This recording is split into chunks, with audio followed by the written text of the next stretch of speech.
Glória a Deus, graça e paz, igreja. Amém? Cumprimento a todos os irmãos que estão presentes aqui no templo, na sede, os irmãos que estão conosco também pela internet, acompanhando pelo YouTube, pelo Facebook, os irmãos dos setores também, que Deus abençoe a vida de cada um de vocês.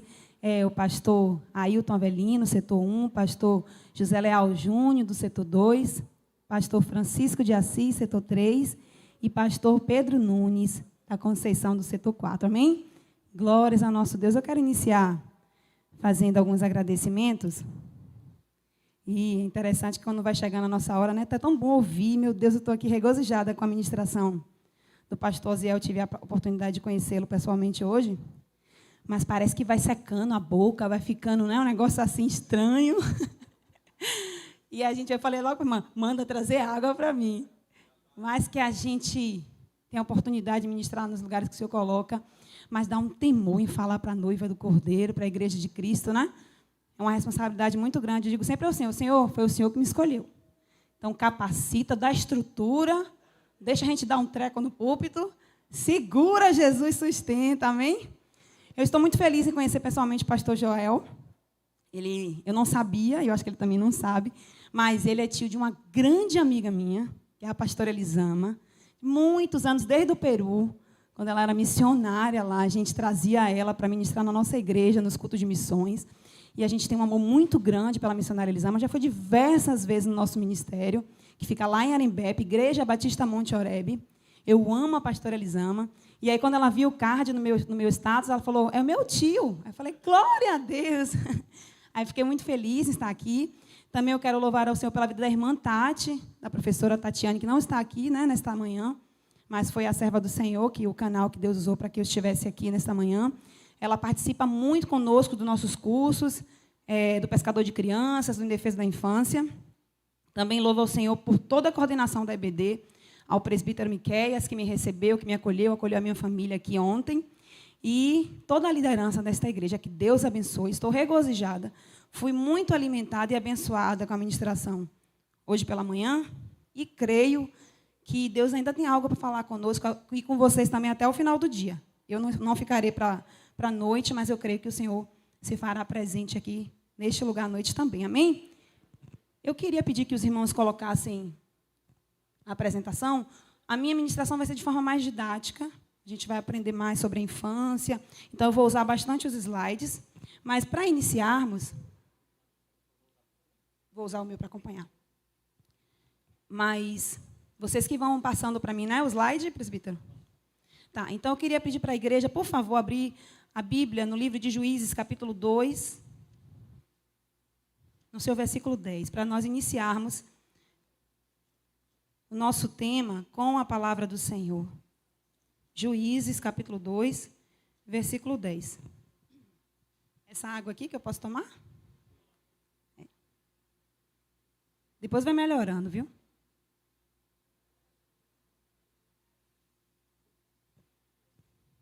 Amém?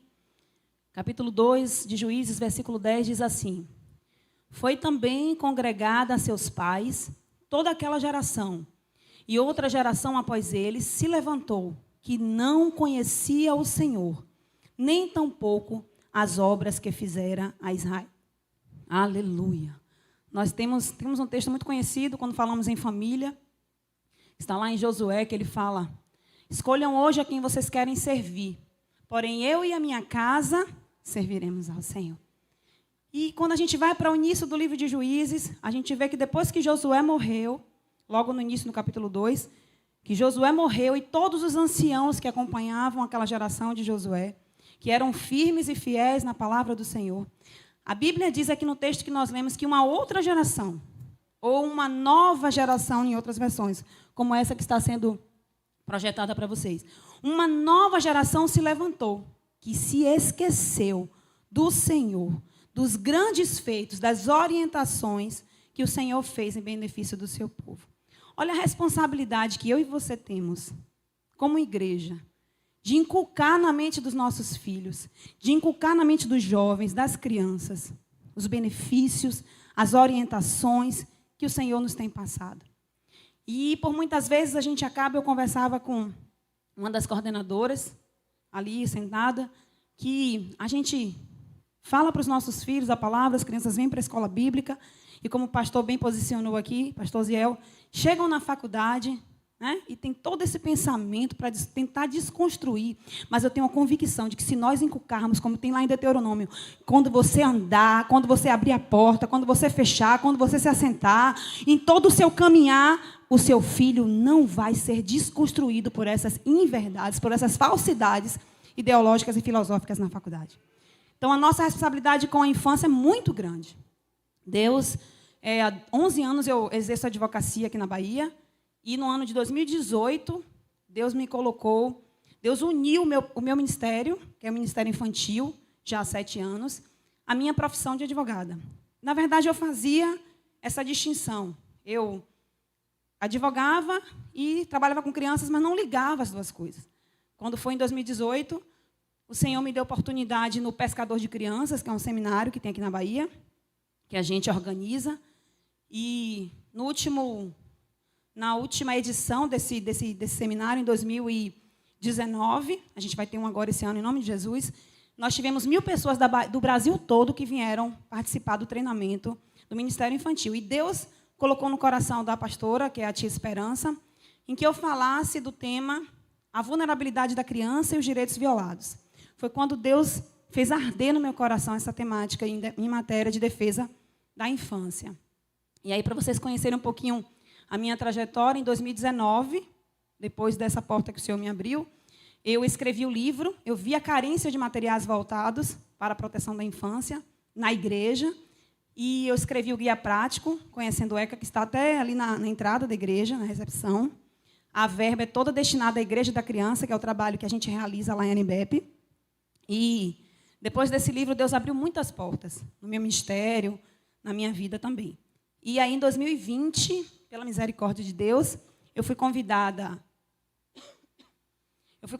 pelo Ministério da Mulher, da Família e dos Direitos Humanos para ser a professora da Escola Nacional dos Direitos da Criança e do Adolescente, para a honra e glória do Senhor.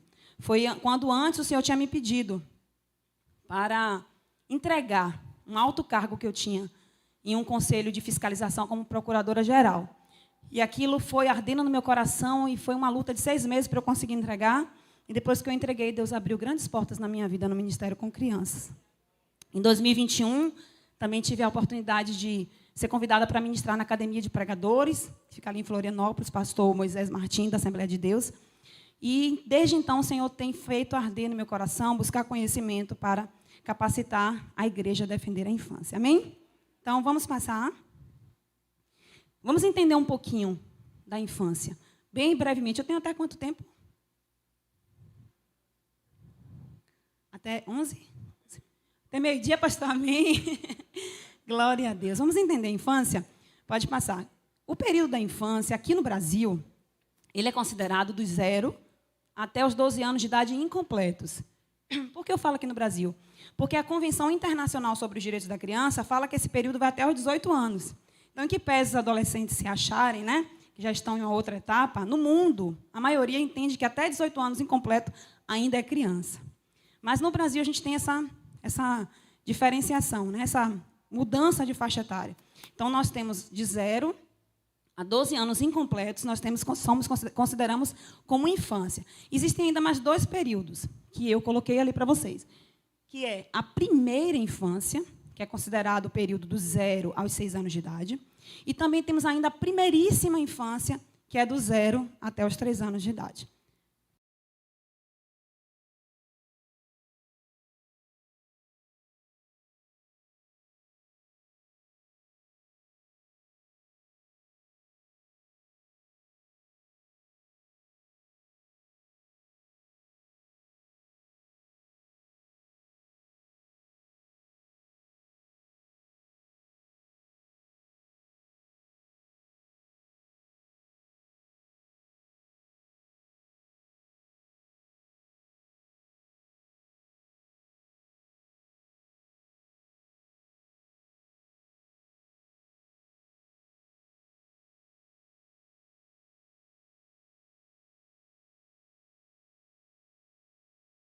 Está sendo formado. É como um alicerce de uma construção. Se você fizer uma construção de qualquer jeito, e a palavra do Senhor já nos diz isso, que a casa edificada sobre a rocha, ela podem vir os ventos, pode vir a tempestade, e ela não vai se abalar. Quando é que foi feita essa casa? O que é que primeiro se faz em uma casa? O alicerce da construção. E assim também na infância. A importância, olha a responsabilidade da gente investir nessa faixa etária. E pode passar também, é como se fosse essa casa mesmo. É a arquitetura básica do nosso cérebro. As pessoas que estudam, como a psicologia, né, eles vão analisar e vão ver que, o pastor falou aqui, quando você vai no consultório, ele começa a buscar lá da sua infância. Com quem você viveu, quem criou você, quem foi sua referência paterna, sua referência materna, onde você estudou, o que você fez. Por quê? Porque muitas das coisas que nós fazemos hoje, manifestamos, expressamos, vêm da nossa infância. Então, a importância de ter esse cuidado. Esse médico e neurocientista, ele fala que os anos iniciais do desenvolvimento humano estabelecem a arquitetura básica da função do cérebro. E esse momento inicial, esse período inicial é que vai fundamentar os estágios posteriores da nossa vida. Portanto, a arquitetura básica do cérebro é construída na infância. E as janelas de oportunidade? Olha que interessante isso.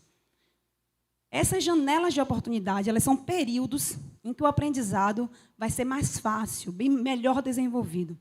Por exemplo, eu conheci, esses dias, uma criança de 4 anos, que veio da Itália, e ela fala fluente, 4 anos de idade, italiano, inglês e português.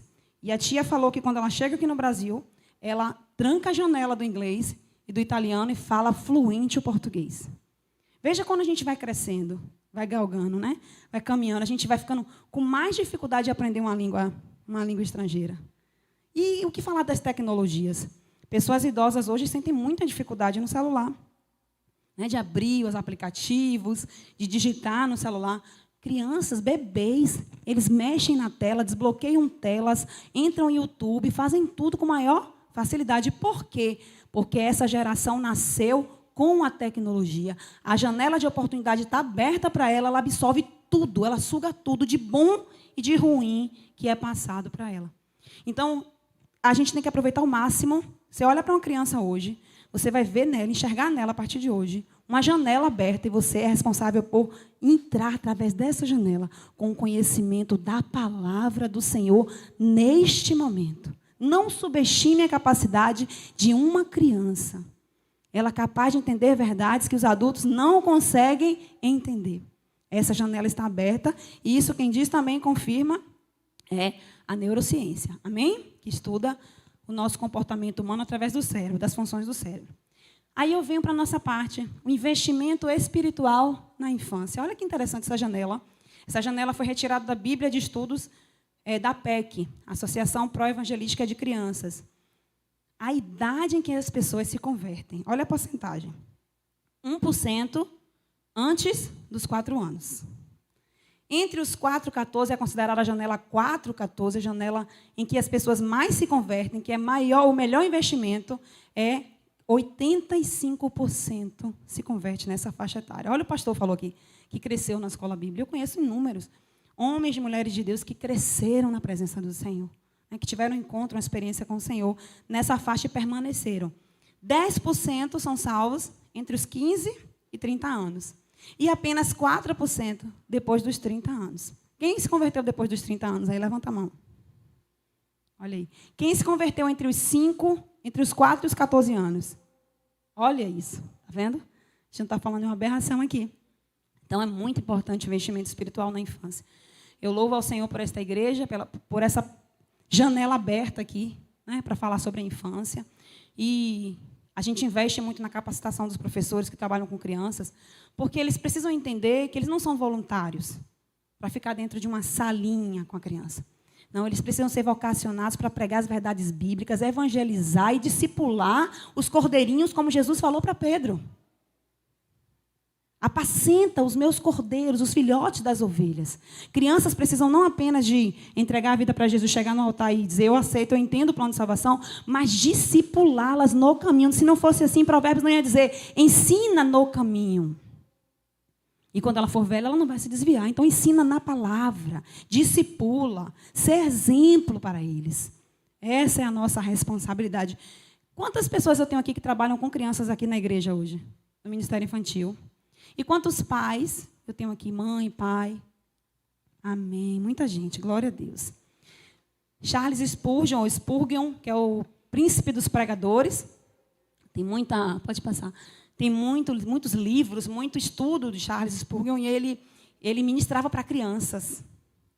E ele fala, se você não sabe pregar para crianças, você não prega para mais ninguém.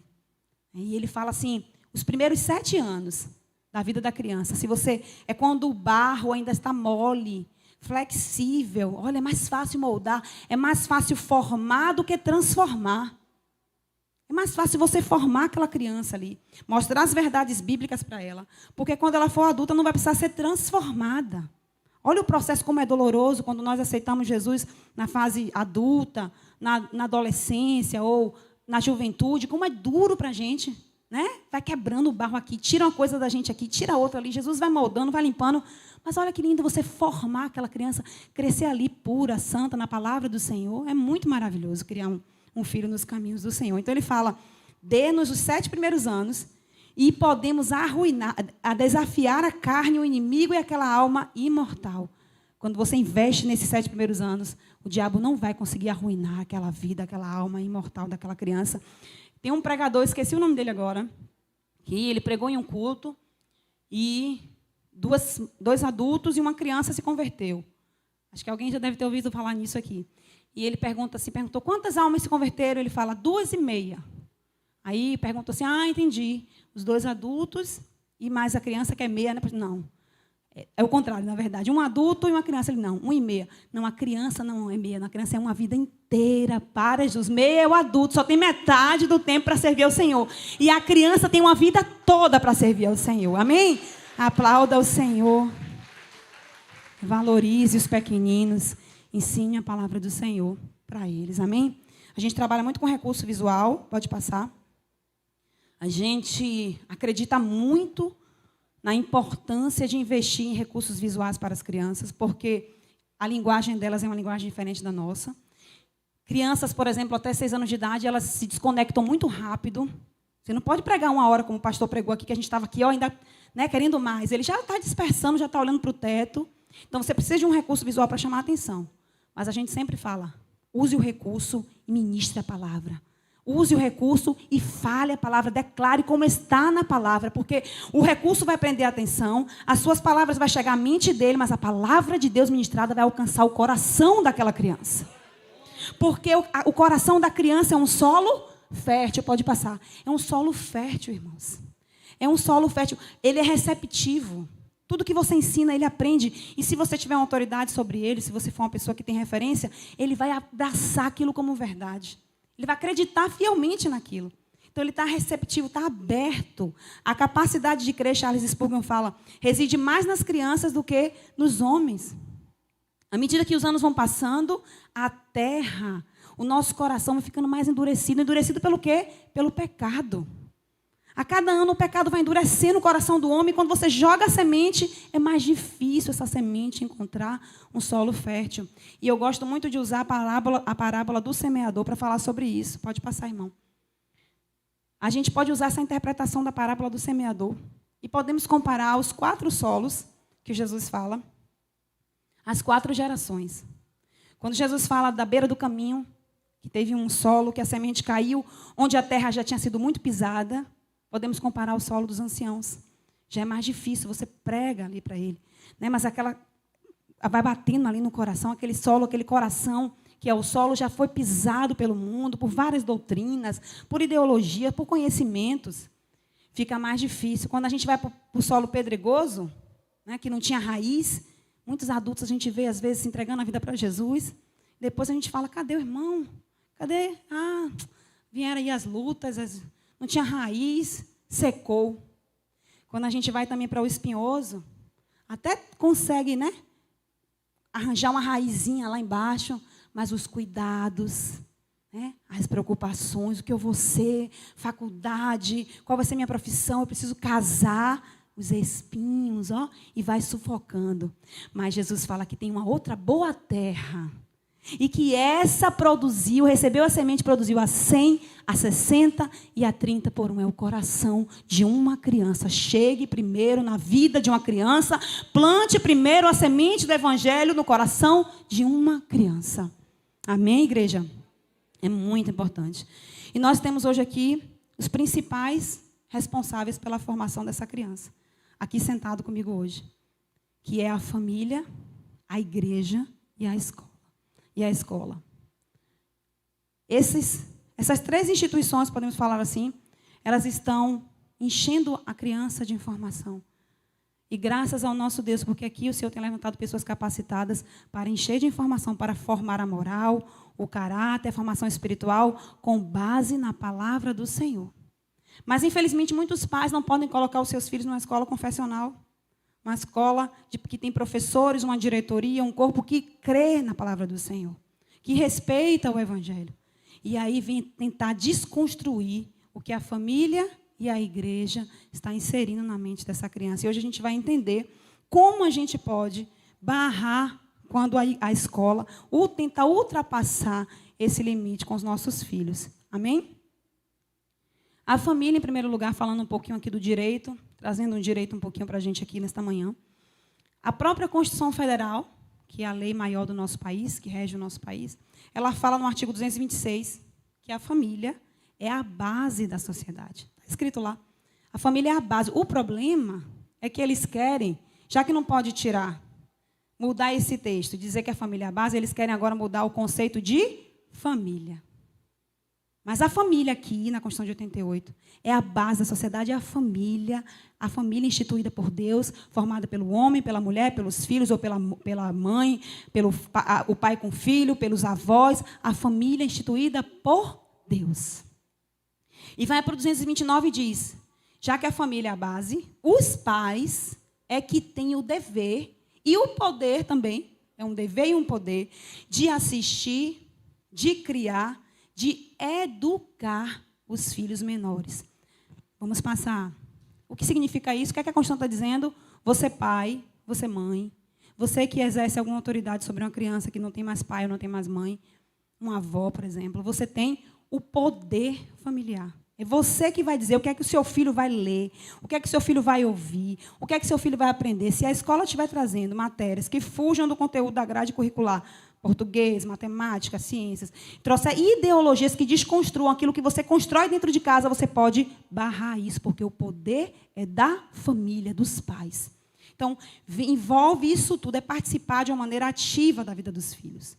E isso também está lá no ECA, no artigo 22. Os pais têm que sustentar, guardar e educar. Que educação é essa? É educação, a formação acadêmica? Não. Nós não temos hoje ainda no Brasil homeschooling, que os pais levam professores, ou os pais mesmo ensinam seus filhos as matérias de diretrizes de ensino, por exemplo. Mas nós temos a educação moral, a educação espiritual, compete a nós, pais. Então, ninguém pode ultrapassar essa barreira sem a autorização dos pais. Temos uma convenção, existe uma convenção, chamada Convenção Americana de Direitos Humanos. Essa convenção foi assinada pelo Brasil, é um pacto internacional. O Brasil tem que cumprir como se fosse uma lei, e é uma lei que tem a força aqui no nosso país, porque o Brasil assinou, é um país signatário que chama. E eu gosto muito de trazer essa convenção, porque está lá escrito, está em vigor no nosso país. E ela tem muito amparo para a igreja. Ela diz assim, no artigo 12, os pais, e quando for o caso, os tutores, aqueles que não são os pais, mas cuidam das crianças, têm o direito a que seus filhos recebam a educação o quê? Religiosa e moral. Qual a educação religiosa e moral? A que a escola quiser colocar? Não. A que esteja de acordo com as suas próprias convicções. Agora, sabe qual é o problema? Sabe qual é o problema, pastor Joel? Os pais não acompanham os livros que os filhos leem em casa. Você tem um direito, tem a ferramenta na mão, tem a arma na mão, como o pastor falou que a gente precisa conhecer para lutar e não permitir. E você não vê nem quais são os livros que seu filho leva para fazer resenha, para estudar.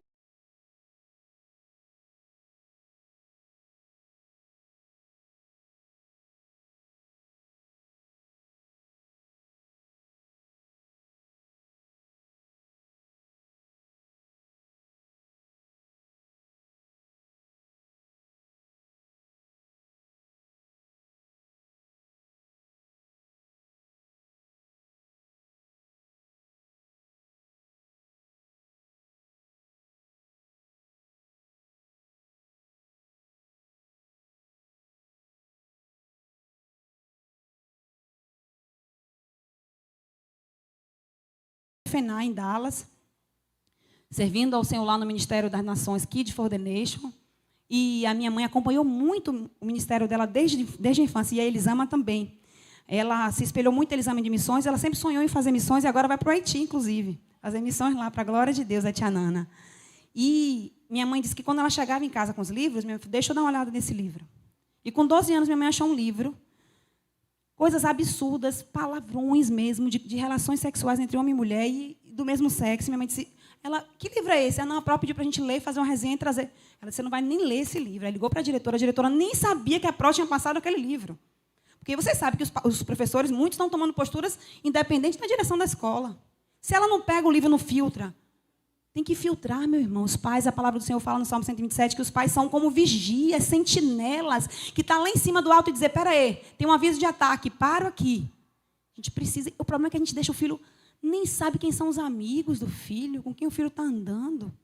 Como é que a gente vai conseguir exercer esse controle de criar essa criança, esse menino, na presença do Senhor? Chega domingo, uma escola bíblica organizada como essa, o menino acorda, mãe, tão cansado, estudei muito, fiz um resumo, estou até tarde no computador.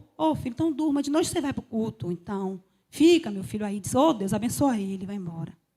Não, irmã, traz do jeito que está, cansado, se ficou até tarde, a prioridade, buscar em primeiro lugar o reino de Deus e a sua justiça, e as outras coisas serão acrescentadas. É princípio, é valor bíblico. Traz ele para a casa do Senhor.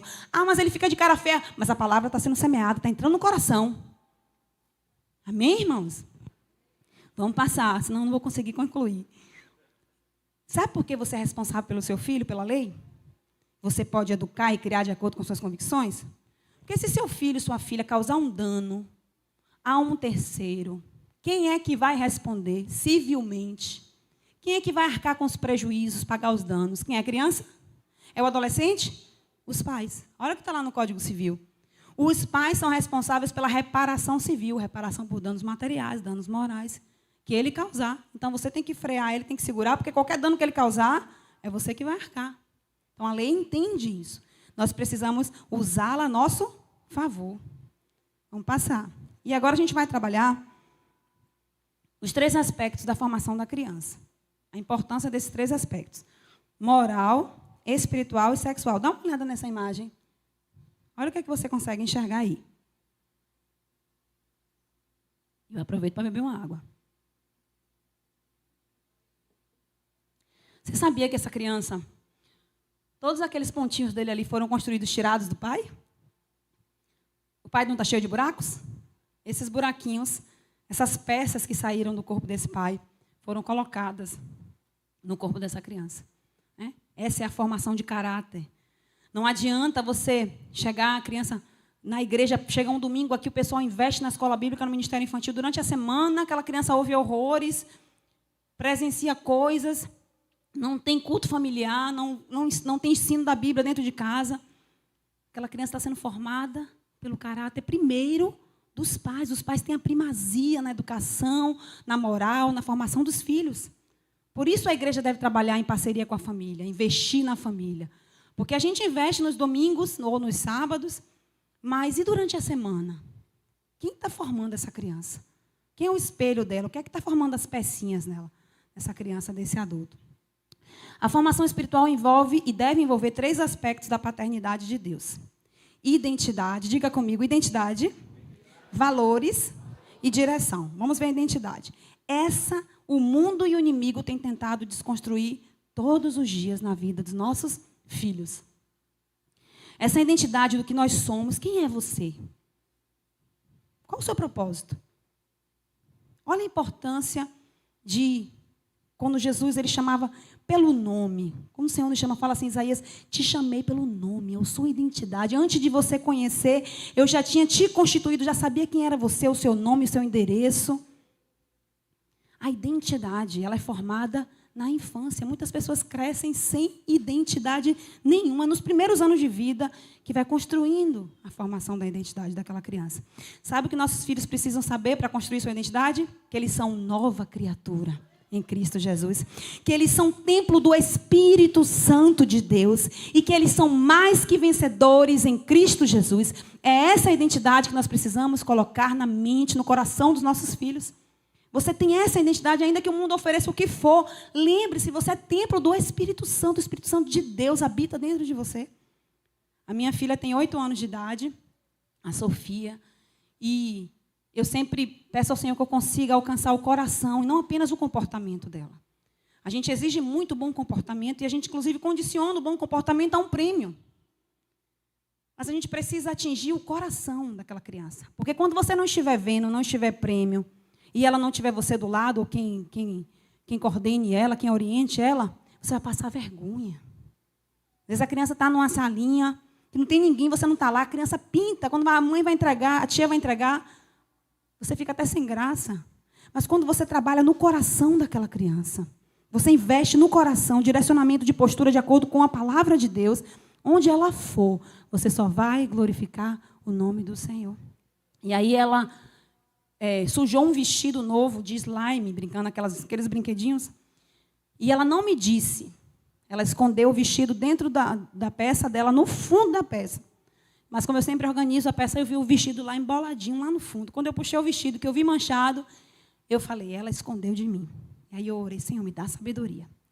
Aí chamei ela, conversei com ela, filha, por que esse vestido está aqui dentro da gaveta, assim, embolado? E ela já começou a entrar em desespero. Aí começou a fazer igual Adão. Eu escondi. Eu escondi esse vestido porque sujou e eu tive medo de você brigar comigo. Eu falei, quando foi que eu briguei com você por conta de alguma coisa, um acidente desse? E aí, quando eu sentei para falar com ela, sabe por que você teve essa atitude? Que é a nossa natureza. A gente tem 2 naturezas, como o pastor pregou aqui. Ela vai tentar arder dentro do seu coração para você fazer o que não é certo. E aí comecei a ministrar no coração. Ela começou a chorar e começou a contar outras coisas que tinham acontecido que nem fazia parte do negócio. Jesus me perdoa por isso, por isso, por isso. E a gente chorava juntas. E ela, Senhor, continua me ouvindo, Senhor, meu coração, limpa o meu coração sozinha, irmãos. Eu comecei a ministrar a palavra. Eu não falei, você vai ficar de castigo. E comecei Não, eu falei, vamos, Senhor, na palavra, no coração dela. Atinge o coração, Jesus. É isso que nós precisamos fazer, irmãos. Né? Nossos filhos precisam entender onde eles estiverem. Templo do Espírito Santo. Mais que vencedores em Cristo Jesus. Esses valores espirituais o próprio Deus deixou no momento da criação. Pode passar. Ele disse, olha, Adão, você pode comer de qualquer fruta aqui. Mas, sempre tem um mais. Né? Desse aqui você não pode comer. Isso é valor, irmãos. Valor moral é o que é certo, o que é errado. Os valores espirituais, à luz da palavra. Tem coisa que a gente fica, vou orar para Deus me dar resposta. Está dizendo na palavra, é um valor, é um princípio. Vou orar para ver se é para eu dizimar. Irmãos, está lá na palavra. Vou orar para ver se é para eu ir. Ide por todo mundo. A gente quer fazer as coisas que está escrito ali. Jesus já falou. Jesus já decretou, já disse assim. Então, são valores inegociáveis. E Deus estabeleceu para o homem, e assim também nós precisamos estabelecer limites para os nossos filhos. Isso são valores morais e espirituais. A igreja tem valores espirituais que são inegociáveis. Como o pastor falou aqui, Osiel. A gente não pode abrir mão desses princípios, desses valores. A igreja tem que manter. A igreja não tem que trazer o mundo. Vamos alegrar os jovens aqui. Vamos colocar um louvor aqui mais animado, uma coisa assim mais nova. Lá a gente tem essa postura na nossa igreja, para a glória do Senhor. É louvor congregacional, é louvor que só exalte, não pode ter nenhum louvor que não fale dos atributos de Deus. É a glória a Ele, a honra devida a Ele. E são os 3 louvores do início do culto. Louvores que falem e exaltem o nome do Senhor. Se você quiser ouvir outros louvores aí, nesse mundo gospel, ouça em casa, então, já que você quer ouvir, você gosta, outro estilo. Mas na congregação, é louvor que todo mundo vai adorar o Senhor. Vamos fazer uma festa aqui para animar os jovens, irmãos? Os jovens precisam entender que a alegria do Senhor é a nossa força. É Ele que nos levanta, que nos sustenta, que nos dá ânimo, que nos dá alegria, é o Senhor. Eu tenho 2 exemplos de jovens na minha casa, que é a tia Nana. Se você não conhece, depois segue ela lá no Instagram, tem um trabalho lindo. A tia Nana e o Mateus, que é o meu sobrinho. Todos os 2 cresceram na presença do Senhor. Foram agora, saíram debaixo das nossas asas, a gente chorando muito, deixou eles irem. E Nana fala, mãe, liga para mim, ela me chama de Su. Mãe, Su, tem cada coisa horrível aqui dentro. Pessoal, de noite, estuda o dia todo a palavra, quando chega de noite, está dentro dos carros, nos estacionamentos. Jovens. E para ela aquilo é um desespero. Ela fala assim, meu Deus, não acredito que tem a gente, mas a gente avisou. Você vai ver joio no meio do trigo, mas persevera. Ela fala, não, mas eu quero Cristo, eu quero fazer a viagem missionária, eu quero prosseguir olhando para o alvo, porque criou na presença do Senhor, mostrando para ela os valores e princípios cristãos. Então pode ir, irmão, para qualquer lugar, para a faculdade, para onde for. Mateus está em Curitiba, no CBC, Central Bible College, e a gente vê, ele fala, olha isso aqui que fizeram. Ele se escandaliza, ele diz, meu Deus, olha isso. Por quê? Porque tem a referência de Cristo em sua vida, irmãos.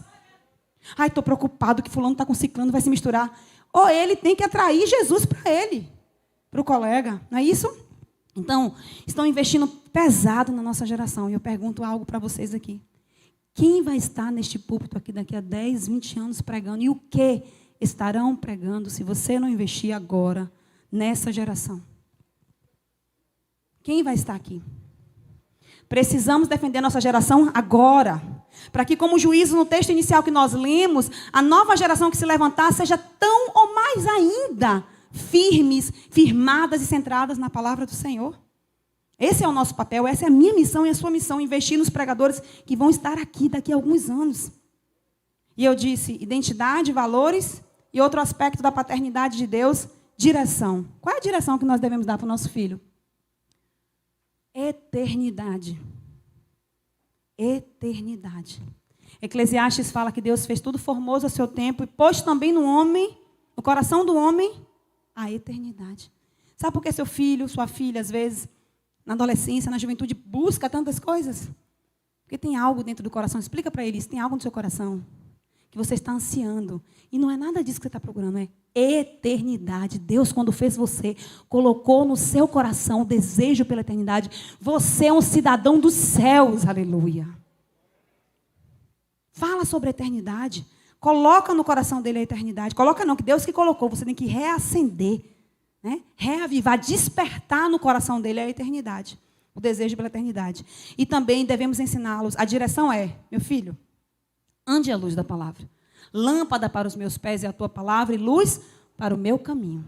Quando você não tiver ninguém para te orientar, dúvida, se estiver cheio de dúvida, não estiver com você, vá na direção, caminhe na direção à luz da palavra de Deus. O que é que a palavra de Deus diz a esse respeito?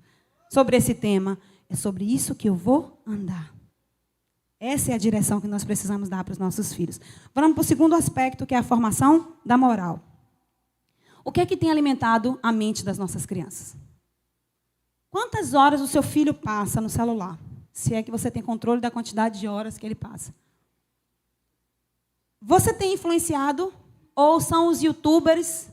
Luluca, diz outra aí, Felipe Neto, está repreendido. Quem é que você, que tem influenciado a moral, o caráter dos seus filhos? Quem tem influenciado e o quê?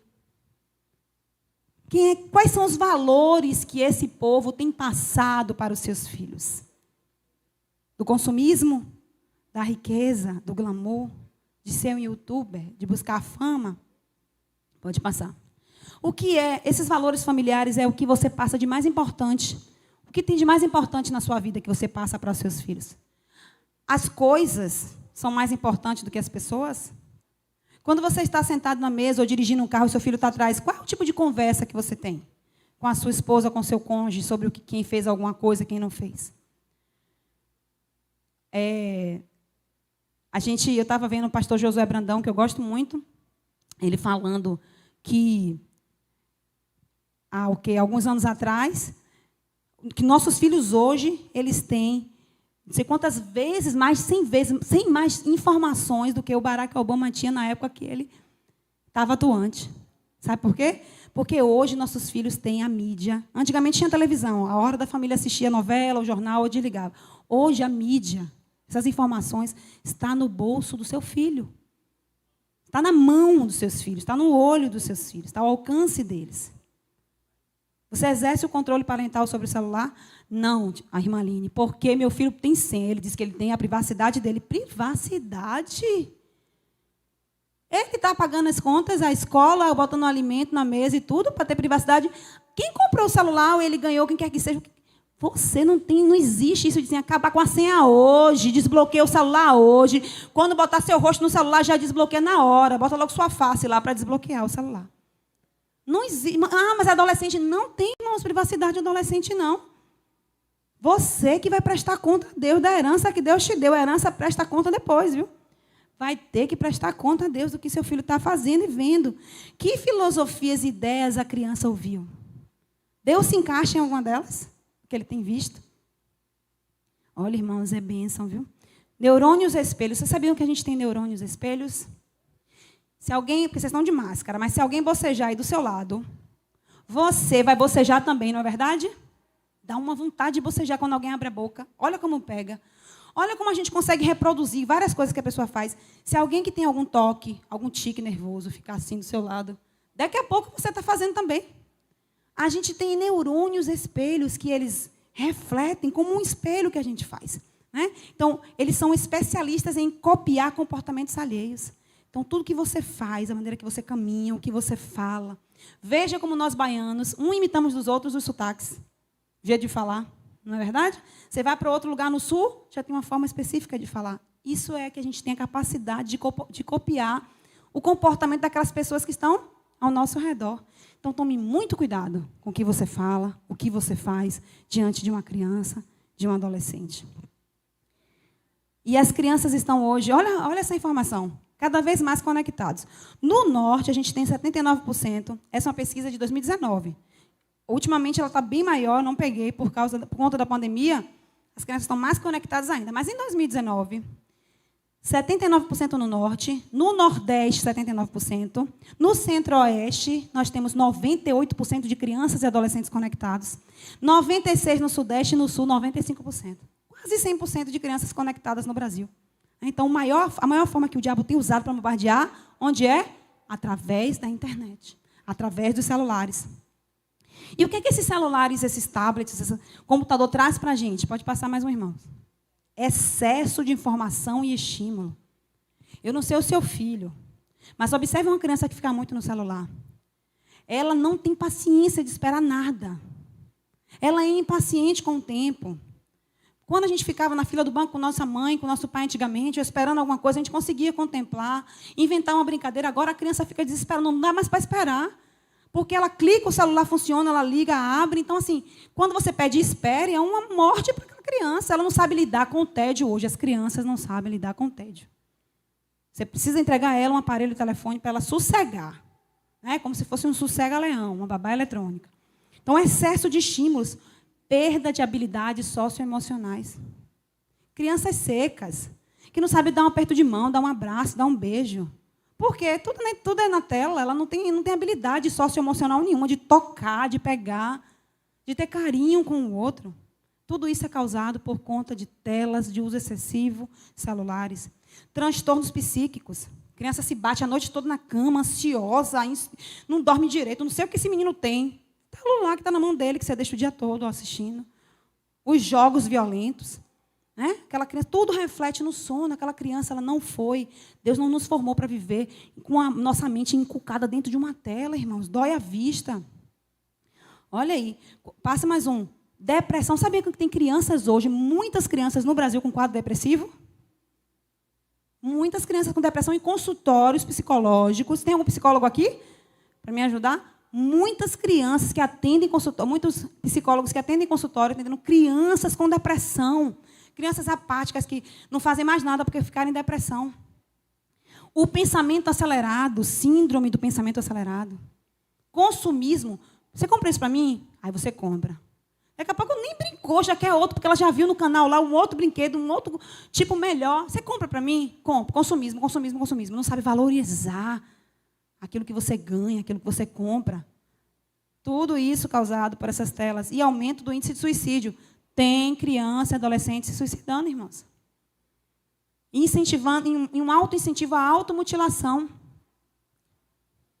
Crianças dentro da igreja, adolescentes dentro da igreja. E quando você trabalha essa temática, que não é o meu tema hoje, adolescentes que entregam brincadeiras e mostram, e só andam de roupas grandes, longas, camisas, porque estão todos cortados, braço, fazem desafio com os colegas. E o pai nem repara porque num calor desse o menino está de blusa grande, aquele blusão grandão.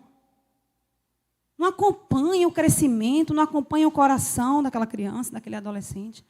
E esses meninos lá, até madrugada, no telefone, nos jogos, que hoje, um grande problema é que os jogos hoje você interage com outros públicos dentro dos jogos. Você não joga mais sozinho. Na minha época eu jogava Mario, aqueles joguinhos, só você e o jogo lá. Agora você fala com outras pessoas, você conversa, você tem desafios com os outros.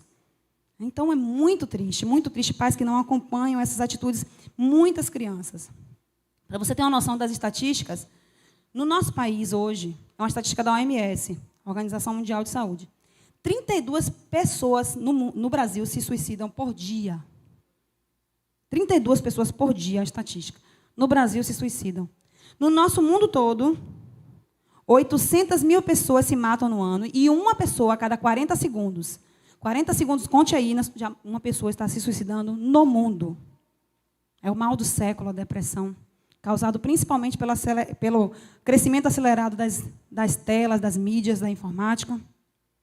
E, pasme, é a segunda maior causa de morte entre os jovens. Qual é a primeira? Acidente de trânsito. Depois, que mata mais é o suicídio.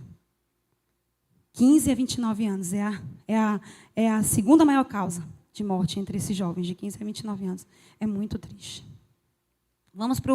Falamos da formação espiritual, agora da formação moral, agora há pouco, e agora vamos entrar na formação da sexualidade.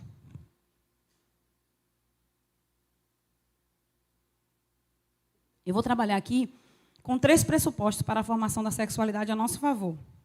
O que você pode discutir, o que você pode defender e que a gente pode se posicionar a respeito desse bombardeio que nós estamos vendo aí, de agora é mãe, é pessoa lactante. Pessoa lactante. Não é mais mãe, não. Se você dá leite, você é mãe, não é mais mãe, você é uma pessoa lactante. Né? E está proibido colocar pai e mãe na certidão de nascimento. E tantas outras coisas mais. Na escola também pode riscar Dia dos Pais e Dia das Mães. É um absurdo. É um absurdo querer impor algo contra os nossos princípios, nossos valores, como a democracia, liberdade de expressão, liberdade religiosa. Não, nenhuma. Nós vamos trabalhar com 3 pressupostos aqui sobre isso. Primeiro, crianças, independente da sua religião, do que você crê ou deixa de crer, são pessoas em desenvolvimento. Ciência, psicologia, o que quer que seja, lei, ECA, diz que elas são pessoas em desenvolvimento. Esse é das bases fundamentais do ECA. Entender que a criança está se desenvolvendo. Então, todo cuidado é pouco. Segundo ponto, a gente vai destrinchar cada um. Comportamentos transitórios. A criança pode apresentar comportamentos transitórios com relação a isso. E terceiro, crianças têm o direito de serem tratadas conforme a sua identidade biológica de sexo. Ela deve ser tratada, se ela é menina, ela deve ser tratada como menina. Quando ela crescer e atingir a maturidade suficiente e deixar de ser pessoa em desenvolvimento, ela tome a postura que ela quiser. Mas, enquanto ela for criança, ela tem o direito de ser tratada conforme a sua identidade biológica de sexo. Gênesis 1, 27 e 28, criou Deus o homem à sua imagem. Criou o quê? Homem os criou. Primeiro ponto. Crianças são pessoas em desenvolvimento, artigo 6º. Olha o que a lei diz. Que na interpretação da lei, levar-se em conta os fins sociais a que ela se dirige, o bem comum, a exigência, os direitos e deveres individuais e coletivos e a condição peculiar, especial, de criança e adolescente como pessoas em desenvolvimento. O que significa isso? Pode passar mais um. E pode passar mais um. Acho que eu falei 2 aí já. Aí. Por estar... Não, volte mais um, irmão. Por estar em fase de desenvolvimento biológico, passe aí. Desenvolvimento biológico e psicológico, elas necessitam de proteção, orientação e de acompanhamento em sua formação. Por exemplo, propagandas que são destinadas ao público infantil. Muito já se brigou com relação a essas propagandas de comprar, de usar a palavra compre, compre, compre. Né? Porque a criança ela tem deficiência de percepção e de julgamento, de julgar se aquilo é bom para ela ou não. Então, a gente precisa entender, quando elaborar uma propaganda, um material, que seja voltado ao público infantil, que ela tem essa deficiência na percepção daquilo, e que alguém precisa orientá-la com relação àquilo, Quem é que tem que fazer isso? Os pais. Certo? Então, não é qualquer coisa que pode passar para a criança. Existe hoje, o Ministério está trabalhando, inclusive, com a classificação indicativa. E vai colocar em muitas coisas. Já existe a classificação obrigatória, mas agora estão elaborando uma política em todos os jogos, em filmes, em livros, em tudo. Ficar bem grande, bem destacado a classificação indicativa daquele material. Então, por que isso, irmãos? Porque imagens, vídeos, sons, músicas têm uma profunda influência no comportamento da criança. O que aquela criança vê, ouve, canta, fala, as pessoas falam para ela, tem influência nela. Então, elas estão se desenvolvendo. Lembra da janela de oportunidade? Tudo que a gente fala, ela absorve. Então, a lei entende isso, não tem cuidado com criança, porque elas estão se desenvolvendo. Aí, o artigo 79 do ECA, pode passar mais um, ele fala que, é um pouco antigo o artigo, ele não está atualizado para a parte da mídia. Mas olha o que ele fala, a gente pode puxar por analogia a mídia também, a internet. Revistas e publicações destinadas ao público infanto-juvenil não podem conter ilustrações, fotografias, legendas, crônicas ou anúncios de bebida alcoólica, tabaco, armas, munições e deverão respeitar os valores éticos e sociais da pessoa e da família daquela criança. Mas hoje a gente vê que chega, né, para as mãos da nossa criança os livros de qualquer jeito, sem respeitar valor nenhum. Às vezes os pais mesmo investem, compram, as crianças levam para casa e não sabem o que está vendo, o que está lendo. E os comportamentos transitórios? Que seria isso? Eu creio que alguém aqui já deve ter presenciado, eu já presenciei uma criança que apresenta um comportamento do sexo oposto. Né? Uma criança que goste mais de brincar de boneca, um menino que goste mais de brincar de boneca, ou uma menina que não gosta de ficar com as meninas, gosta mais de ficar com os meninos. Ou, às vezes, até uma voz assim mais mansa, mais afeminada do menino. Quem já viu isso, um comportamento transitório de uma criança? Dizer, como pode? Pode acontecer. Por quê? Ela, como eu falei, ela está sendo influenciada por algum canal. Seja na família, na sociedade, na escola, alguém que cresce ao redor dela. Fatores como violência sexual infantil. Existe algum fator, com certeza, que está influenciando, porque ela não nasceu assim. São mais de 6.500 diferenças genéticas entre homem e mulher. Então, aquela criança ela vai apresentar um comportamento transitório. O que é que tem feito? O que é que as pessoas têm feito? Pega esse comportamento transitório, diz que é definitivo e quer investir em criança, dizer que existe criança trans. A criança está apresentando um comportamento transitório que, se for tratada, acompanhada por um profissional específico, ou pela própria família na adolescência, na juventude, passou isso aí. Ela consegue superar numa boa. Principalmente com a palavra de Deus, os valores e princípios cristãos. Mas o que é que tem feito? Passa aí para vocês verem o que eu trouxe para vocês. Esse menino aí, ele chamava Bento. Ele chamava Bento e hoje ele se chama Ágata. O irmão está colocando ainda, né? Pode passar mais um, irmão? Não é esse, não. Esse.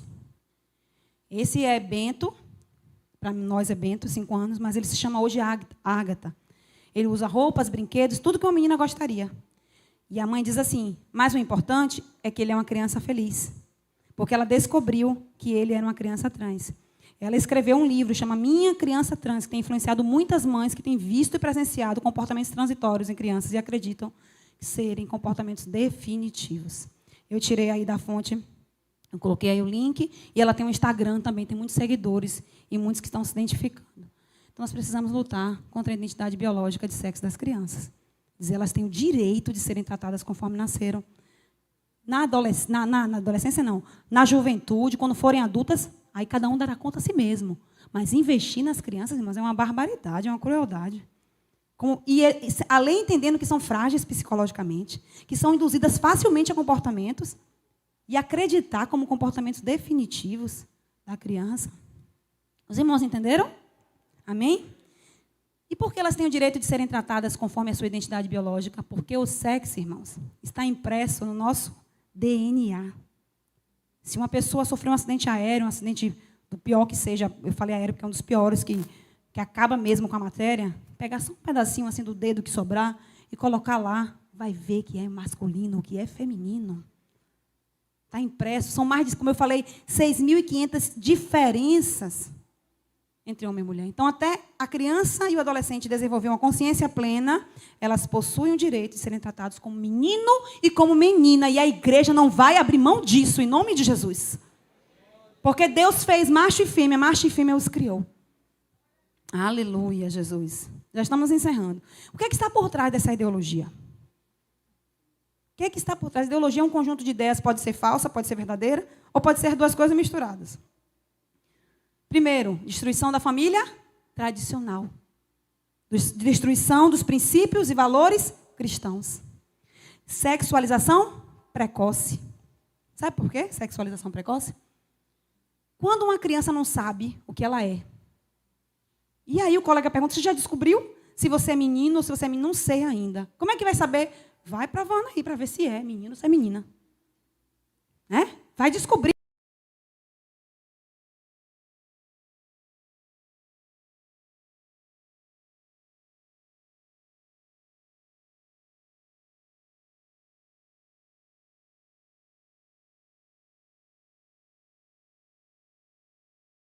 Tudo por trás. Facilitar essa rede de pedofilia e sexualização precoce na mente das nossas crianças. O que a família tem que fazer? O que é que a família tem que fazer?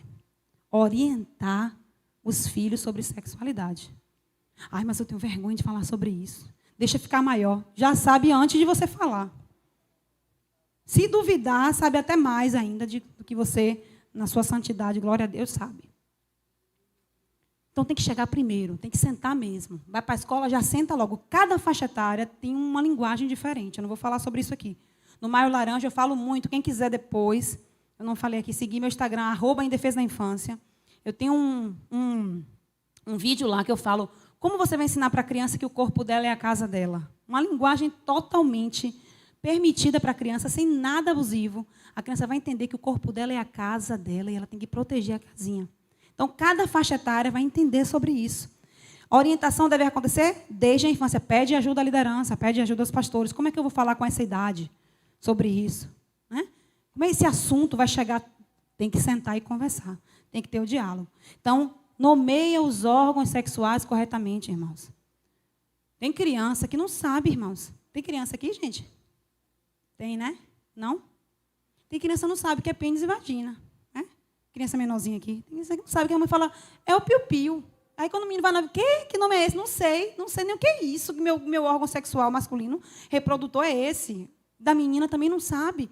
Nomeia os órgãos corretamente, fala para ela o que é, porque quando vier um abusador e dizer o nome, ela vai saber que não pode tocar naquilo ali, porque você já falou para ela qual é o nome. Irmãos, é verdade, tem gente que não fala. Eu tenho um exemplo em casa, minha irmã, hoje mais não. Mas minha irmã mais velha, a gente já conversou sobre isso, ela já mudou a postura. O filhinho dela, quando tinha 4 anos de idade, 5, quando ela estava tomando banho um dia, ela falou para ela assim, mãe, olha o seu piu-piu. Eu disse, não sabia que mãe não tinha piu-piu. Imagina, né? Que estreito, você tem que falar para a criança, né? Faz parte do corpo, né? Aí você vai dizer, tem órgãos que são protegidos, mas a gente tem mais segurança para guardá-los e protegê-los, outros como os braços, a gente já mostra. Quais são os sinais do toque? Você não pode chegar aqui no antebraço, muito próximo, na sobrecoxa também. Você vai ensinando, nomeando onde que a pessoa pode, se quiser fazer um carinho. Tem coisa também que tem gente que faz assim, irmãos, abrindo parênteses rapidinho para essa temática. Dá um beijo nele, no tio. Não força a criança a dar beijo, mostra ela que beijo é coisa íntima. Aperta a mão do tio, dá uma saudação para o tio. Não faça a criança, beija, abraça, não. Diz para a criança, nesse caso de criança e adulto, né? Porque no caso de criança com criança tem que ter um relacionamento, como eu falei, afetivo. Mas para adulto, às vezes a criança fica constrangida e tem criança que eu já vi limpar na mesma hora quando o tio beija no rosto. Quem já passou por isso? Você dá um beijo à criança limpar. Você não gosta disso. Né? Então, beijo é uma coisa íntima. Não fica mandando a criança beijar ninguém. Ensina para a criança que ela tem que ter a intimidade dela. Vai no banheiro, tia de salinha aqui, não leva a criança no banheiro. Tia de salinha, se a criança for muito pequena, não souber ir no banheiro sozinho, chama o pai para o pai levar a mãe. Né? Fica na porta esperando. Eu tenho uma política de segurança de igreja, que a gente fala sobre isso também, que muitos abusos ocorrem dentro de igreja com tio e tia de salinha que a gente não conhece, que está cuidando das crianças. Mas não é esse meu tema aqui. Então, fala, irmãos, do projeto de Deus para a família. Por que Deus criou macho e fêmea? reproduzir, frutificar, ser de fecundos, multiplicai-vos. Fala para Deus o projeto da família, do casamento, para aquele menino, aquela menina sonhar com o momento do seu casamento, irmãos. Então, nomeia, fala para que serve os órgãos, vai falando de acordo com cada faixa etária. Você acha isso na internet de pessoas gabaritadas para isso, não é de qualquer jeito também. Além de falar sobre sexualidade com as crianças, né? Não é sobre sexo, é sobre sexualidade. Nomear os órgãos corretamente, falar qual o propósito de Deus com o homem e com a mulher. Quais são as outras atitudes de proteção da família? Formação do culto espiritual, do culto familiar, desculpa, formação espiritual, o culto familiar. Quem faz devoção, não precisa levantar a mão. Se bem que o pastor está de frente para mim, mas dá para ver, né? Os irmãos atrás. Quem faz culto devocional aí todos os dias com o filho? Né? Que todo dia senta e faz devocional. Não estou falando para você ficar 1 hora sentado com o filho na escola bíblica em casa. Lê um texto bíblico, faz a interpretação daquele texto, pergunta o que ele entendeu. Todo dia eu faço com minha filha, para a glória de Deus. A gente senta, lê um texto, ela fala o que ela entendeu, às vezes ela entendeu uma coisa errada, eu já corrijo. Canta um louvorzinho, faz a oração. Encerrou o devocional, irmãos. Você faz o seu devocional, busca, e o menino você não está nem aí para ele, só você se alimenta, só você busca. Depois você quer resultado do menino, você não investe, não apacenta, não leva. Apacentar é levar para comer num pastozinho melhor que tiver. Então, apacenta, faz esse culto familiar. Quando chegar aqui domingo, na escola bíblica, a criança vai estar afiada, a professora vai ficar impressionada com ele. Vai passar vergonha nenhuma. Mantenha um diálogo. Nossa geração é uma geração, esse tempo que a gente está vendo, uma geração que quebra diálogos. Você não sabe com quem, o que seu filho fez no dia, não senta na mesa, não valoriza a mesa, não bota na mesa o prato para comer mais junto, come na sala, pega a comida na cozinha e vai comer no quarto. Valorize a mesa, valorize o diálogo, a comunhão em família. Exerça o controle parental sobre os aparelhos e, acrescento aqui, sobre os livros, sobre tudo que chega na mão do seu filho. Faça o controle, faça a peneira antes. E, por fim, valorize atividades esportivas, brincadeiras, exercício ao ar livre. Não vá no shopping, não. Lá em Salvador a gente tem a cultura muito de ir no shopping. Vai no parque aberto. Deixa todo mundo o celular em casa, porque se você levar o celular, você vai ficar lá no parque assim, olhando o menino e olhando o celular, que alguém vai mandar uma mensagem. Faz um acordo, vamos fazer um piquenique. Deixa o celular lá, todo mundo, vai a família. Valoriza a atividade esportiva. No nosso tempo, no meu tempo, eu tenho 38 anos, não tenho vergonha de dizer a minha idade. Eu brincava daquelas brincadeiras de pular corda, de cabra cega, de pular estrelinha, de elástico. O menino não sabe brincar disso, não, e acha um tédio hoje, quando a gente chama para brincar de uma brincadeira dessa. Né? Acha a maior bobagem, a gente tapado que brincava disso. Eu sinto brinco de Barbie, faço o concurso de Barbie, ponho no Instagram qual é a Barbie mais bonita para o pessoal votar. E a gente penteia o cabelo, troca o look, faz costura de roupa. Eu sento e brinco, irmãos. 1 minuto que você conseguir tirar essa criança desse celular vai fazer muita diferença na sua vida, na vida do seu filho. Amém? E a igreja? O que é que a igreja faz, o que está fazendo aqui hoje? Pode passar mais um. Investir na família, investir no ministério com crianças, na EBD, no culto infantil. Irmãos, uma coisa que criança gosta é culto infantil. Existe diferença entre salinha, escola bíblica e culto infantil. Na sala você pode fazer um devocional, cuidar da criança enquanto as crianças estão no templo. EBD, você tem um horário de manhã, tem a escola bíblica com a matéria, o material que vocês usam. E o culto infantil, a criança vem cultuar aqui. Ela tem a oportunidade de cantar um hino, de apresentar uma coreografia, de ler um versículo. Elas precisam se sentir inseridas no corpo de Cristo. Quando Jesus viu a discussão dos discípulos em quem era o maior entre eles, quem é o maior? Eles viviam discutindo sobre isso, os discípulos. E não é muito diferente hoje na igreja. A gente discute muito quem é o maior, né, dentro do nosso meio. Jesus pegou uma criança, você vê lá em Marcos 9, em Evangelho de Lucas e Mateus também você vai ver a mesma coisa. Jesus pega uma criança, coloca no meio, diz assim, ó, lugar de criança no meio da igreja, no meio dos discípulos, também aprendendo, cultuando, adorando a Deus com eles. Jesus não colocou a criança do lado deles, atrás deles, para dizer que eles são menores, menos importantes. Jesus colocou no meio. A criança precisa cultuar a Deus, adorar na hora do louvor, participar, se sentir inserida no corpo de Cristo. A igreja que precisa criar espaço de proteção. A criança, infelizmente, irmãos, muitas crianças são abusadas. O maior índice de abuso hoje sexual contra crianças, físico, psicológico, ocorre dentro de casa. Dentro das casas. Nessa pandemia, inclusive, o número cresceu assustadoramente. E quando se pergunta no Ministério, no Disque 100, que é o canal oficial de denúncia, onde foi que aconteceu? Em casa. Padrasto, pai, mãe, tios e avós que cuidam. Então, a criança, quando chegar aqui na igreja, eu trabalho com crianças lá em Anembebe, com crianças em situação de vulnerabilidade social, que é a igreja da criança. Essas crianças, os pais não são evangélicos, nenhum, 90% das nossas crianças, 80%, e eles vão para a igreja tomar um café, que a gente serve para eles, e aproveita a oportunidade. E é lá que eles se sentem um espaço de proteção e acolhimento. Então, os tios, as tias aqui, os líderes, têm que ter esse olhar. Porque lá dentro de casa é onde ocorre, infelizmente, o maior número de abusos. Você tem que ter esse espaço de proteção. A criança chegar, se sentir confiável de contar para você, de dialogar com você, se sentir bem na igreja. E capacitar líderes e pais para defender a infância, como está fazendo aqui hoje. Eu tenho certeza que o pouco que eu pude contribuir aqui nesta manhã, eu creio que o Senhor vai abrir mais ainda, como se fosse só um norte para vocês pesquisarem mais ainda, para defender a infância, ver a importância de defender as crianças. Porque perceba, eles não estão investindo nos adultos, irmãos. Eles estão investindo nas crianças, fortemente nas crianças, na base. Então, nós precisamos também, como um exército, se levantar em defesa dessa geração, porque nós veremos aqui, não que nós lemos, que uma nova geração se levantou, mas nós veremos uma geração que se levantou com mais força, com mais potência ainda, para a honra e glória do Senhor. E nós vamos finalizar com esse último slide. São as perguntas que eu faço para vocês nesta manhã. Deixo também para os irmãos do setor, dos setores. Se pergunte para si mesmo, quanto tempo você gasta lendo a Bíblia? Quanto tempo você gasta orando? Quanto tempo você gasta em serviço na igreja? E utilizando o celular? E o último, brincando com seu filho. Quanto tempo você gasta? Mostramos que valorizamos as coisas quando investimos tempo naquelas coisas. O que é que você mais investe o seu tempo? Pode passar aí agora, para a gente meditar em Filipenses 2,15. Para que venham a tornar-se puros, irrepreensíveis, filhos de Deus inculpáveis, no meio de uma geração corrompida e perversa, na qual eu digo agora que os nossos filhos, vocês brilham como estrelas no universo, retendo firmemente a palavra da vida. E quando você chegar lá no dia de Cristo, você não vai se envergonhar, mas você vai se orgulhar de não ter corrido, nem se esforçado inutilmente. Amém? Aplauda o Senhor Jesus, o Rei da Glória. Amém. E assim eu agradeço a minha oportunidade, agradeço o pastor Joel, toda a coordenação.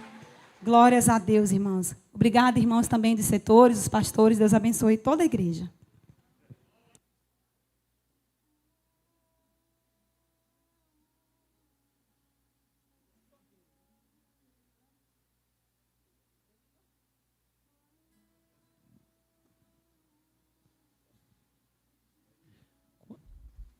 Quantos podem glorificar a Deus por esta boa palavra? Que maravilha, irmãos, estar nessa manhã sendo apresentado, confrontado pela palavra do Senhor, pelos fatos, pelos dados apresentados aqui pela nossa palestrante, doutora Aline Pestana, uma referência, a professora Tati, né, quando nos apresentou, falou assim da admiração que ela tem pelo seu trabalho, pelo ministério, pelo aquilo que a irmã exerce ali em Salvador, pelas pessoas que estão à volta. Eu queria agradecer a Deus pela sua vida, pela disponibilidade de estar aqui conosco contribuindo.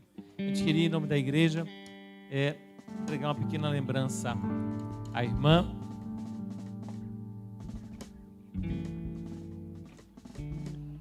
Se você me permite, alguém tem alguma... Esse assunto é um assunto um pouco polêmico. Alguém tem alguma pergunta a fazer à doutora? Aproveite, tire a sua dúvida. Nós estamos em um momento de aprendizagem. E às vezes alguém quer perguntar alguma coisa, né? Existe muita gente doente.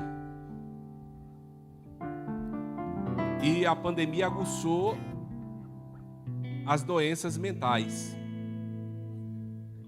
E assim, o dispositivo humano é caído. Alguns deles são controlados porque, disse Paulo, levar a mente cativa em Cristo. Mas existem pessoas que perdeu a possibilidade de ter a sua mente cativa em Cristo e o diabo se aproveita disso. Essa semana eu vi aqui na televisão um obreiro, se é uma pessoa lá de Salvador, todo mundo que é obreiro, a televisão chama de pastor, de 68 anos, não sei se você viu, alguém viu essa reportagem, tentando assediar uma moça da igreja, não foi?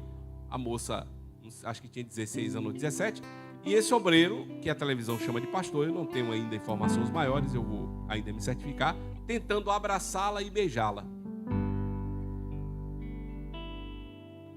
Esse comportamento é um comportamento doentio e diabólico. Mas será que só é esse obreiro? Será que só foi essa pessoa? A pastora, a doutora Aline, falou para a gente aqui agora de manhã, que às vezes também o abuso parte também de uma mulher. Às vezes parte de uma tia. Às vezes parte de pessoas que você nunca imaginaria. Então é interessante que também faça pergunta. O pessoal do setor pode perguntar também, né? Pastor Júnior, Pastor Francisco e Pastor Ailton. Se tiver alguma pergunta, pode interpelar aqui.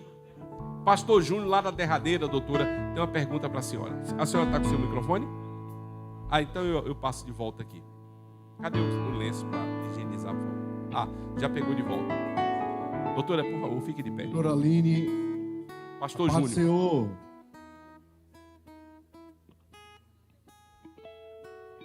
Pastor Joel. A paz do Senhor, pastor.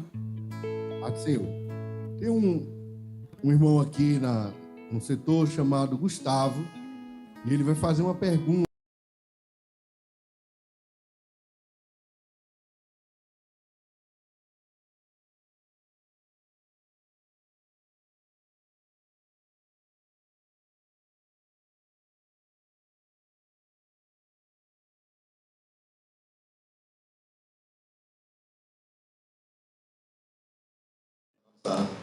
País, e eu quero saber qual é o ponto de vista da senhora de que toda a ideologia humana, por consciência, por bom fato que ela vem trazer para a sociedade, há algo por trás dela pecaminoso?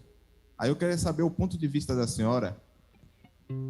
Sim, meu irmão, eu acredito que sim. Quando se trata de falar em ideologia, fugir da doutrina, das verdades, princípios e valores cristãos, sim, por trás sempre vai ter alguma intenção, ainda como eu falei, que podem ser de coisas verdadeiras ou falsas, mas mesmo que sejam verdadeiras, há algo por trás que foge, que viola os nossos princípios e o nosso caráter enquanto cristãos. Então sempre vai existir algo por trás de uma ideologia, o nome já diz, é uma ideologia, é uma construção que quer ser inculcada na mente de alguém com algum objetivo.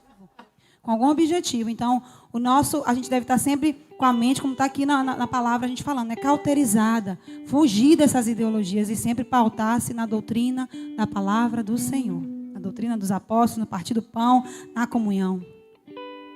Alguém mais tem alguma outra pergunta? Obrigado pela sua participação, muito importante.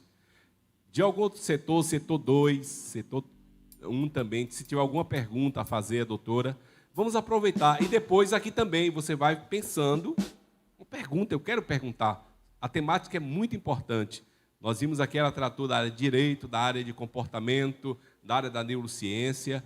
Foram várias vertentes tratadas aqui. Também da área comportamental, né? Da área aprendida e da área que as pessoas querem inculcar como ideologias. Não? Come here, please.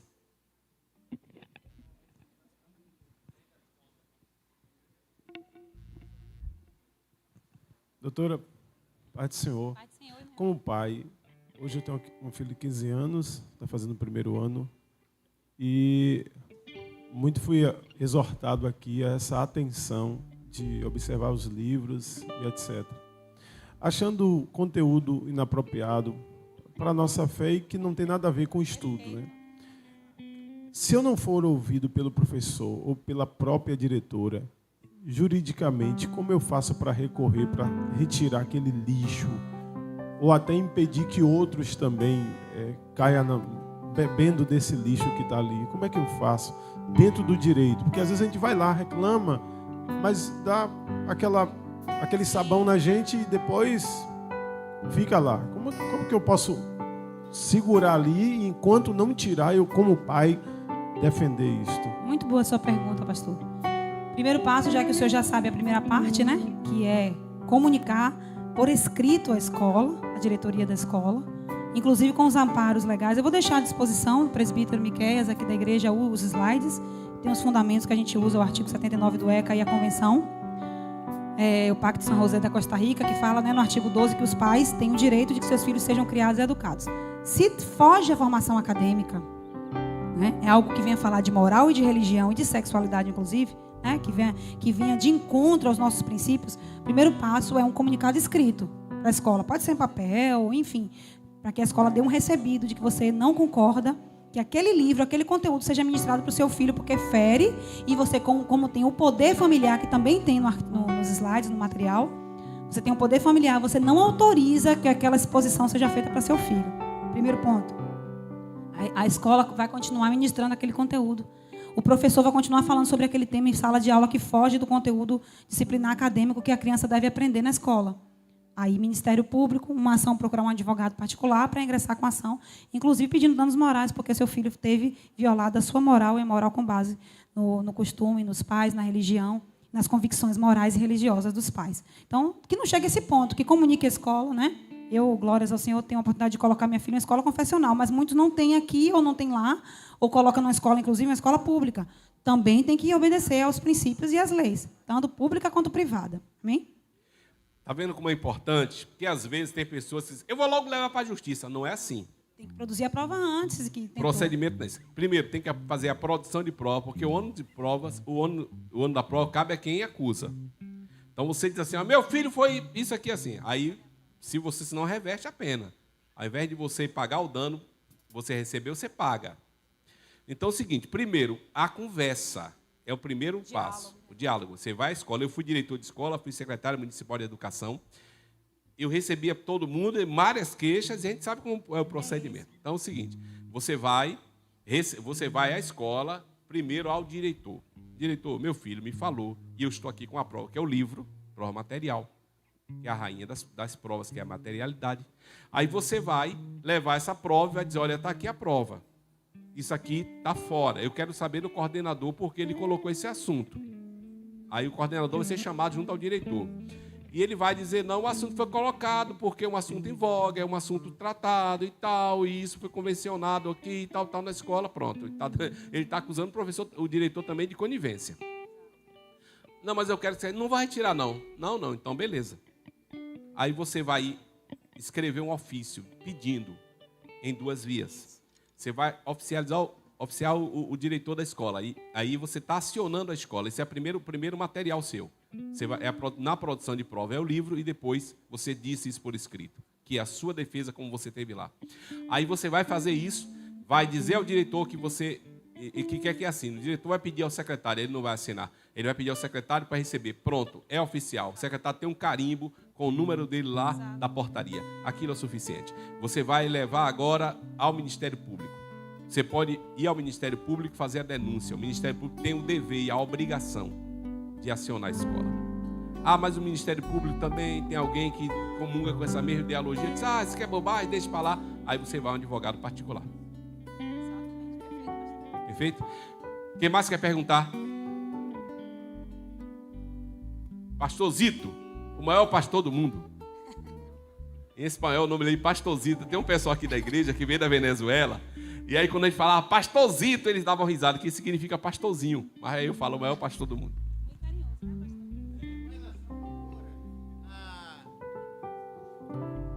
Eu estou vacinado, né? Já tomei a 2ª dose da vacina. Porém, eu tenho uma neta.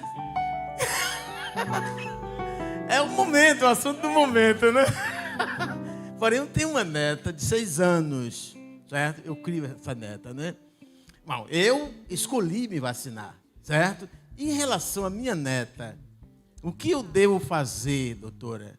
Talvez seja uma pergunta de vários pais, avós que estão aqui, tá? Por favor. Eu vou lhe responder e não vou lhe responder. Na verdade, assim, exatamente. No ECA, existe lá o direito à saúde, é um direito fundamental da criança. Dentro desse direito fundamental, inclui o direito à vacinação. que a vacinação nos casos determinados pelas autoridades sanitárias é obrigatório. Porém, existe uma polêmica, que eu não vou me posicionar nem a favor nem contra, para os que tem posicionamento para quem quer vacinar, para quem não quer. Para quem não quer, existe uma polêmica de quem seria essa autoridade sanitária competente para obrigar a vacinação. O Ministério da Saúde hoje, só vou falar a título de informação, não vou me posicionar. O Ministério da Saúde hoje diz que não é obrigatório. Tá? Já emitiu um parecer técnico, não sei qual foi o nome do documento, mas ele já emitiu um posicionamento que não é obrigatório. Outros órgãos já falaram que é obrigatório. Então, está nessa briga de quem é a competência que o ECA fala. Um outro ponto também, com relação a isso, é que dizem que, para ser obrigatória, ela tem que estar num rol, no calendário de vacinação nacional oficial, e que a da Covid para a criança não está ainda. E porque é também uma vacina que está em fase de teste. Então, você quiser vacinar, você vacina, não quiser, não vacina. Não tem posicionamento aqui para dizer. Mas isso, nesse momento, a título de esclarecimento que está essa celeuma. Tá? Então, quem quer vacinar, vacina. Quem não quer, tem argumento para não vacinar também. Eu acho muito difícil estar tirando o poder familiar de pai e guarda por conta disso. Porque tem casos piores, que crianças estão sendo maltratadas dentro de casa, abusadas, e não tiraram a guarda da criança ainda. Agora, tirar a guarda da criança é um absurdo. E o segundo absurdo é não permitir que entre nas escolas. Né? Porque aí fere outro direito fundamental, que é o direito à educação. Mas tem posicionamento para ambos os lados. Respondi, não foi? Doutora. Pronto, dá assim meu nome. Foi com relação à automutilação. A irmã trouxe, né, algumas imagens. E assim, como eu já trabalho com adolescentes, a gente já acompanhou casos de automutilação. E na escola também que eu trabalhei, determinado ano, teve um grupo que eles se intitularam Amigos da Gilete. Eles se reuniam para se automutilar. E filhos de crentes, né? Então, assim, qual é a palavra que a irmã traz para os pais? Em que seus filhos cometeram ou está cometendo? Porque, assim, tem famílias que acham que é besteira, outros partem para agredir mais. Qual a orientação que a irmã traz para essas famílias nessas situações? É muito triste, irmãs, e tem muitos casos. Na verdade, eu pincelei um pouquinho de cada coisa, mas cada tema que eu falei é um tema profundo para se estudar. Inclusive, a automutilação é um reflexo de algo que está acontecendo. E um desses é a falta de diálogo dos pais, né? Uma depressão de um jovem, um bullying na escola, uma violência cometida sexual, psicológica. É algo que tem por trás. Quando o pai não tem esse olhar atento, ele não vê nem o que aconteceu antes e muito menos o reflexo desse sofrimento que ele está passando antes. À toa, não é. Então, o que é preciso é acompanhamento primeiro espiritual, um olhar atento dos pais e um acompanhamento psicológico, porque depois que chegou a esse ponto, é necessário, sim, um acompanhamento psicológico. Tá? Então, muito interessante, né? Tem que identificar a causa pela qual está acontecendo a mutilação. Nenhuma mutilação vem de graça. A mutilação não vem a pessoa, eu vou me cortar para ver como é. Não. A dor da mutilação é menor do que a dor da alma. A pessoa está ferida na alma e quando se mutila não dói no corpo, porque a alma dor é maior. Então é o seguinte, eu sou profissional de saúde mental, vocês sabem aqui da igreja, eu sou psicanalista clínico e eu tenho trabalhado com essa situação delicada, terrível. A gente não pode falar aqui, isso infelizmente não pode relatar os fatos, mas é doloroso você ver uma adolescente toda cortada, as pernas todas cortadas, o braço todo cortado, pescoço marcado com a corda que tentou se enforcar e num segundo não morreu. Tem dia que eu vou para casa mal. Chego lá, nem consigo almoçar. A mulher, o que você tem? É porque você, mesmo que você tenha preparo, você recebe também, né, aquilo ali. É um ser humano, está diante de você, entre a vida e a morte. Setor, vamos perguntar o setor também? Setor 3, pastor Francisco de Assis, tem uma pergunta, doutora. Tomara que não seja pergunta difícil. Se não for, doutora Jalane pastor, me ajuda viu, também. Gente? Eu posso não. pedir ajuda dos universitários aqui? Doutora Jalane ajuda também. Ó, Jalane, estou vendo você aqui nessa... minha amiga, eu conheço ela. Vem cá, Jalane, vem cá, fica aqui perto dela aqui, aparece até o cabelo. E a gente se conhece dos cursos da UMIBA lá, a gente já... Vamos à pergunta lá do setor 3. Pastor Francisco. Vem, Jalane, fica aqui perto. Ajuda também aqui, você também vai ajudar. Fica aqui perto da rede. Pronto, agora eu estou parada aqui. Ela está até quase do mesmo tamanho, não é? Quem é que perguntar? Professora Valdenilda tem uma pergunta. Onde está a nossa doutora? Ah, vamos lá. Eu vou lhe mandar o microfone, doutora. Fica aí me amparando. Tem que vir pra cá por causa da câmera. Ela tem que vir pra cá por causa da câmera.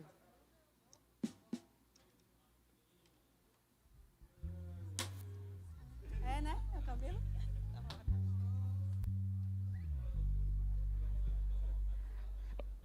A paz do Senhor a todos os irmãos. Nós queremos, assim, agradecer a Deus, né, por esse momento. A minha alma se alegra, né, Claudinha, em ver que realmente Deus está trazendo, abrindo a visão, essa visão do nosso povo. E eu fico muito feliz com isso.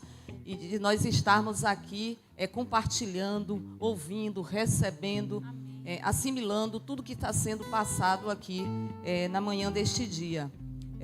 Com relação a tudo que a doutora Aline falou, nesse momento, com relação a todas as consequências danosas que todas as ideologias têm travado nesse momento, principalmente buscando destruir a identidade e, consequentemente, a família, desconstruir todo esse patrimônio eterno que Deus constituiu aqui na terra.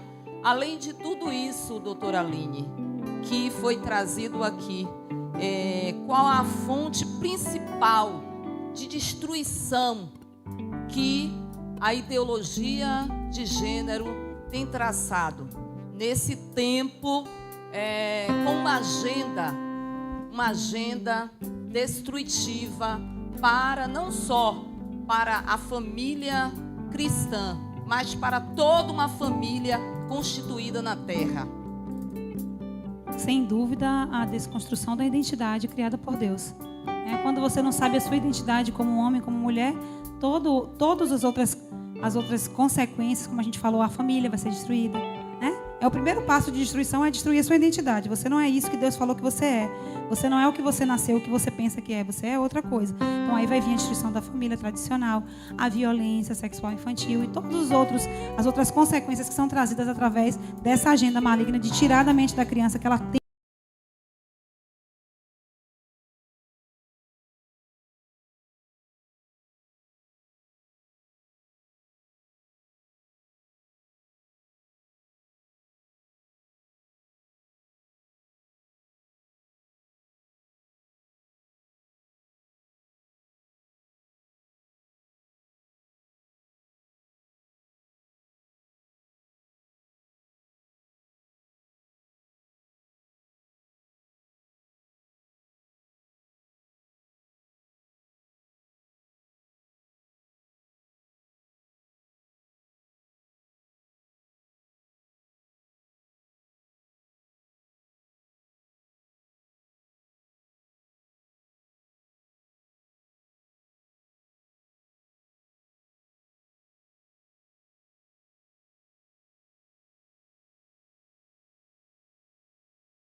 Uma pessoa tem uma criança de 3 anos e ela tem presenciado frequentemente essa criança de 3 anos se masturbando. Qual seria a orientação? Primeira coisa, certeza, essa criança está sendo erotizada precocemente. De que maneira? A gente não tem como adivinhar aqui agora, mas vou dar algumas sugestões, algumas hipóteses. Primeiro, ela pode estar presenciando a relação sexual de pais, que isso acontece, né? A gente às vezes acha que a criança não está vendo, a criança está presenciando, ou vídeos no celular de algum adulto, ela está presenciando, ou ela está reproduzindo o que está acontecendo com ela. Ela pode estar sendo uma vítima de abuso sexual. Das 3 coisas, da criança sozinha, ela nunca ia reproduzir esse tipo de comportamento. Então, precisa-se, primeiro, levar a criança para um acompanhamento psicológico, denunciar também se você tiver noção do que quer que seja, do que quer que esteja chegando até o alcance dessa criança, alguém que cuida, alguém na escola, alguém em casa que fica sozinha, tá? Para tentar descobrir qual é a origem. Mas certamente essa criança está passando por um desses 3 tipos: presenciando ou sendo abusada, ou através de vídeos, mensagens, ela está vendo isso e reproduzindo sem saber que ela está fazendo isso. Tá? Ainda porque nessa idade de 3 anos, a criança não tem os hormônios necessários para que ela tenha o estímulo do prazer. Isso aí é um prazer mecânico. É o que ela está falando aqui. Está o que é só um prazer, reproduzindo. o que é um prazer mecânico? É uma reprodução social, visual do que ela viu, do que ela percebeu. Então ela não tem ainda esse prazer estímulo provocado pelos seus neurônios que vão se aflorar na sua puberdade. Então não existe uma criança com 3 anos de idade já tendo orgasmo, um exemplo, né? Ou ejaculando, não tem como. Ainda é precoce demais para isso. Então isso é uma produção mecânica de comportamento social. Mas nós não vamos tratar muito desse negócio, vamos dar uma pausa. Amém? Vamos dar uma salva de palmas à doutora Pestana, parabenizá-la por esse show de orientação. Obrigado, Jalano, por você ficar aqui ao lado. Senta aqui ao lado dela, fica ao lado dela para ela se sentir mais apoiada.